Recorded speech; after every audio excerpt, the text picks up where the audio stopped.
What is it? Get at the right angle. Should have made my aluminum bigger.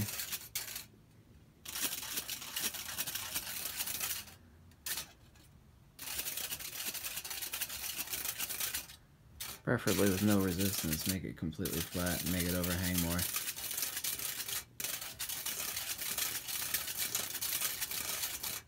Now it's going. I'll show you how to make it in a second. Anyway, my hole's getting larger. It's not a joke. On my aluminum. So it's spinning a little oblong. But if you make it tight and right, I made this one in 10 seconds. And let me show you how to make one. There you go. You take a AA battery. Now this doesn't have to be copper. You can bend a paper clip. And this copper is not contacting anything. It's just taped to the battery to provide a post for the aluminum. And I dropped on 2 magnets. They don't have to be a cylinder or ring magnets like this. They just be regular disc magnets. Make sure one side's north and one side's south. This is a perfect demonstration of showing electromotive force, magnetomotive force, and mechanomotive force, since the 3 are completely translational. And then you cut yourself out a piece of aluminum foil. And you take better care in making it than I made mine. Also make sure your magnets are lined up so they have a bearing effect on the aluminum. It will actually sit there and it'll spin a lot faster than mine is right now.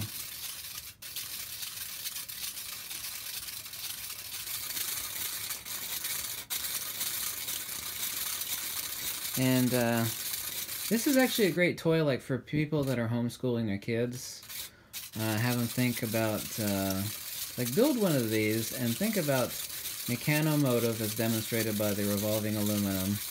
And it's one thing to make a toy. It's like, oh, isn't that neat? And then people put it down. And the point is to engage your brain. Have the kids think about the electromotive force as contained in the battery, the magnetomotive force, which they don't understand on the magnets, but that's where my book comes into play, and the mechanomotive force. We're actually having something physically spinning up here, which is the magnet. This, of course, is no different than coupling out of an AC or DC power line to spin a fan, to play your computer, to charge your iPhone. Well, actually, we're talking about mechanical force. We mean to power a jackhammer, to power anything that's mechanically moving. Because the only thing that's actually ever moving, and this takes a long time to describe, is not the electrical, but the magnetic. The magnetic combined with the dielectric forms the electrical 5 times psi Cleveland plank of electrification. So have the kids try to think about, they won't get the explanation right, mechanomotive force and electromotive force. I think this is actually a halfway dead battery too. I probably should have chosen a newer battery. But if you build it nice and tight, it'll actually spin a lot faster than this.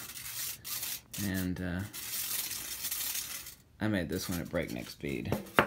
So all it is set a paper clip, a battery, a piece of circular aluminum foil, and like I said, this is a wire. It's not connected to anything. It's just taped to the side of the battery to provide a post.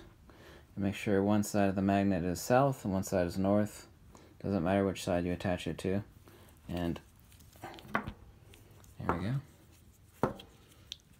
That's it. Battery, as long as the magnets aren't connected, won't drop any charge. And that's it.